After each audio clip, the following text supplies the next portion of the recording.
Elon Musk, you will have noticed, took to his platform at one stage in the last month or so. He described you in somewhat personal terms, I suppose, Australia's censorship commissar.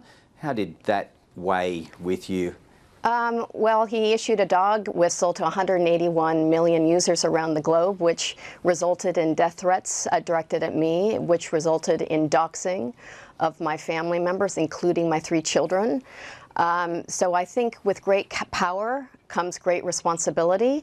Ladies and gentlemen, Australia's E-Safety Commissioner Julie Inman Grant is a cry-bully. She will shriek in pain as she strikes you. She's a manipulative, power-hungry tyrant who will stop at nothing to censor the internet according to her subjective standards. And the worst part is, our tax dollars fund her to the tune of $42 million a year, a figure that's likely to grow in the future, along with her scope of powers to strip the very Australians that pay for her tyranny of their online freedom of expression. Now, before I go on, I'd just like to quickly highlight something I saw in the Canberra Times the other day. Australia's online harms regulator eSafety receives daily reports from private social listening firm Meltwater to monitor community sentiment about its commissioner Julie Inman Grant. 26 Meltwater reports, released under Freedom of Information, show that eSafety receives daily reports, sometimes 3 or 4 a day, documenting social media posts mentioning eSafety or Julie Inman Grant. The reports, dated from 27 March to 17 April, contain anywhere between 71 to 7,881 mentions, totaling to over 8,000 mentions on several days. These include posts with reach as limited as 2 views. So everyone say hi to Julie. Hi Julie, we're going to be saying some mean things about you today, but don't worry, it's just words on the internet. Okay, good stuff. Let's go!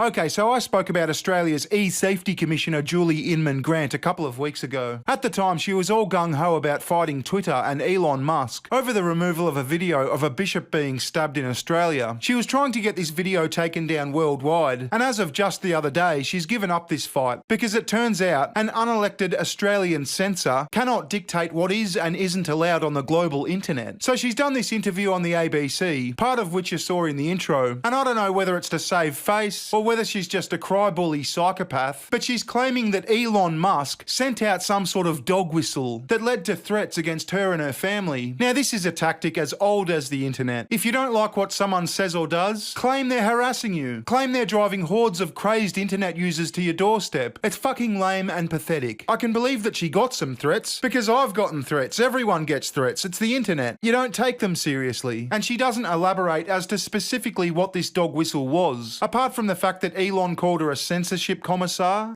He described you in somewhat personal terms, I suppose, Australia's censorship commissar.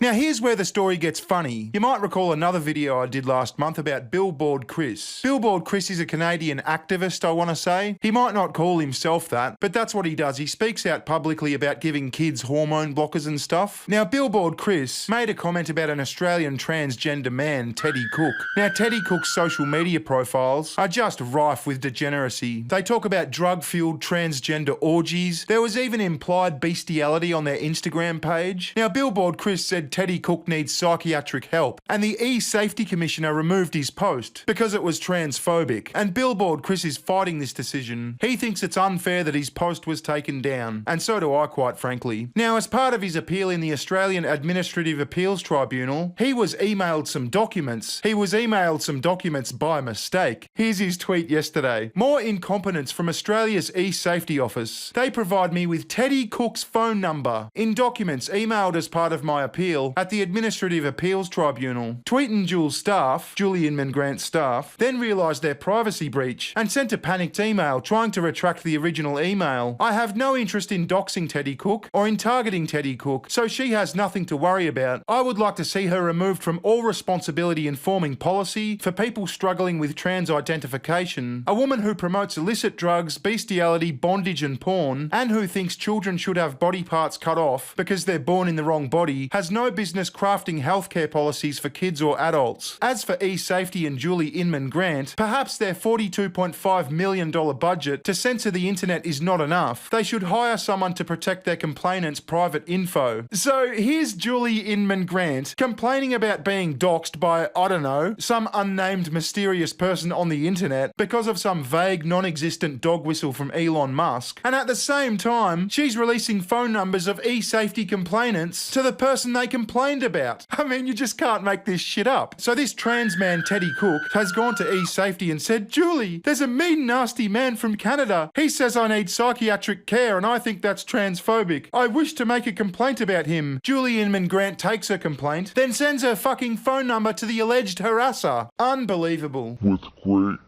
power comes great responsibility.